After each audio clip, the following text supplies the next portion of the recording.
Rafiq Elvian, siswa SMA Binus Chol Simpruk, diduga alami bullying, kekerasan dan pelecehan seksual.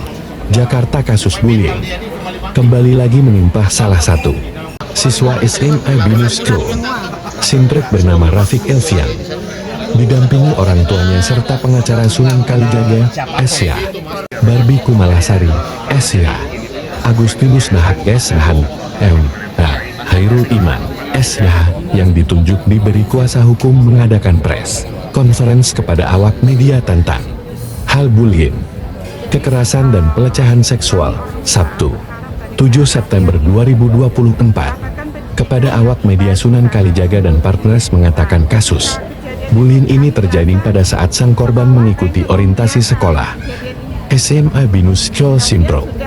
Menjalankan prosedur mengadu ke sekolah, ke guru-guru, tapi diabaikan, tidak didengarkan. Malah ini kejadiannya berlanjut seperti itu. Sampai di tanggal 30 pun Elvian sudah bilang ke gurunya, tapi tetap diabaikan. Tanggal 31 pun ketika kejadian itu sekolah masih belum merespon. Nah, ketika kami menyatakan Elvian masuk ke rumah sakit pun mereka juga tidak ada menengok ke rumah sakit. Jadi benar-benar diabaikan.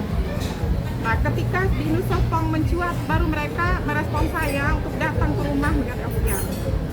Nah, jadi di sini kami melihat sekolah benar-benar hanya memanfaatkan momen untuk Binus Serpong aja. Setelah Binus Serpong udah mulai membisu, ini Elvian juga sudah diabaikan kembali.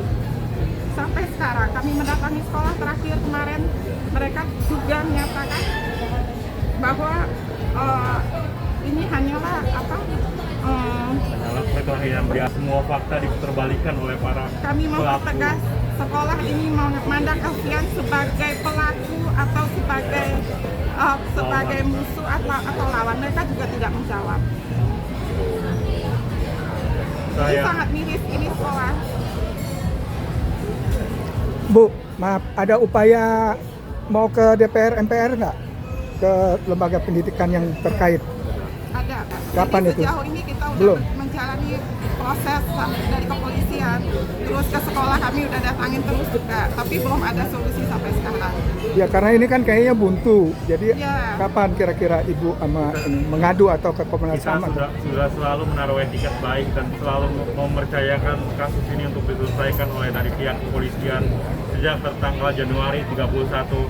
Namun sampai sekarang prosesnya masih saja mutar-mutar dan masih saja bertele-tele. Banyak sekali kendala dan sampai sekarang masih dalam tahap penyidikan.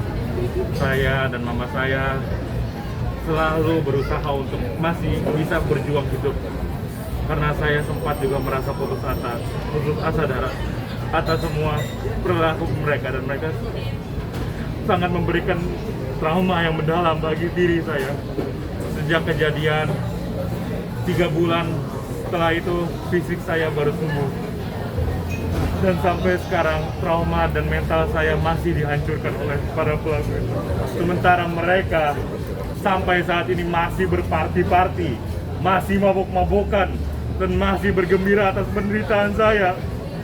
Mereka membanggakan bahwa orang tua mereka semua adalah petinggi negara, mereka yang menguasai Indonesia. Tetapi bagaimana dengan para pihak yang lemah seperti itu?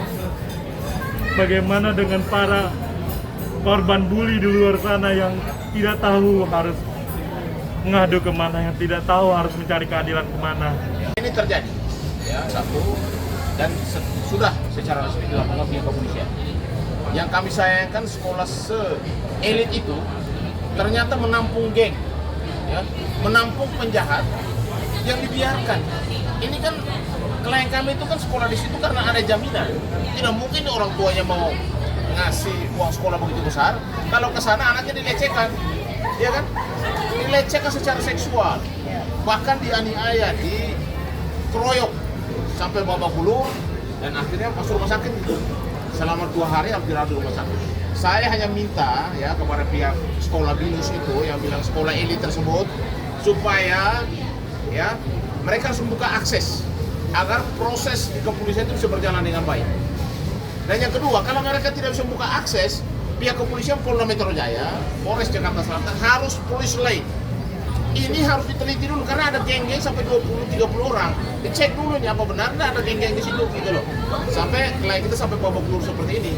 Yang kedua, pihak binus kepala sekolahnya dan guru diperiksa juga gitu loh. Karena kemungkinan besar bisa saja kami duga bahwa kejadian seperti ini sudah berlangsung begitu lama. Tapi dibiarkan karena sekolah elit. Takutnya kalau itu dimunculkan di media, itu bisa menjadi merusak nama baik sekolah tersebut. Kalau saya minta kepada Menteri Pendidikan, kepala dinas ya, wilayah DKI, bahkan gubernur turun cek ke sana. Pasti ada masalah di wilayah di sekolah tersebut. Karena di sana kan dianggap itu sekolah elit, hanya sekolah itu orang kaya, anak-anak pejabat. Jadi semena-mena melakukan tindakan bullying itu ada dua, secara fisik dan juga psikis. Nah, klien kita dua-duanya kena ini. Dilecehkan secara seksual, dianiaya, dihujat, dikeroyok, sampai babak belur kayak gini gitu. Lalu gurunya bilang itu perkelahian biasa. Lu punya anak nggak? Gitu loh. Kalau menurut saya tanya gurunya itu loh yang ngomong seperti itu. Kamu kan ngajar di sekolah elit, harusnya semua anak itu diperlakukan sama. Tidak ada yang namanya anak pejabat, tidak ada namanya orang kaya miskin. Ini namanya pendidikan. Makanya Menteri Pendidikan itu juga harus bisa melihat sekolah-sekolah swasta itu banyak kejadian kayak gini tuh. Di sekolah itu bisa melihara geng-geng untuk mengintimidasi orang-orang baru yang masuk sekolah. Nah, kejadian ini bukan baru pertama kali ya. Saya lihat bahwa saya sering menangani kasus bullying beberapa sekolah elit dan hampir sama bahwa di sekolah tersebut ada geng-geng yang memang menguasai wilayah sekolah tersebut.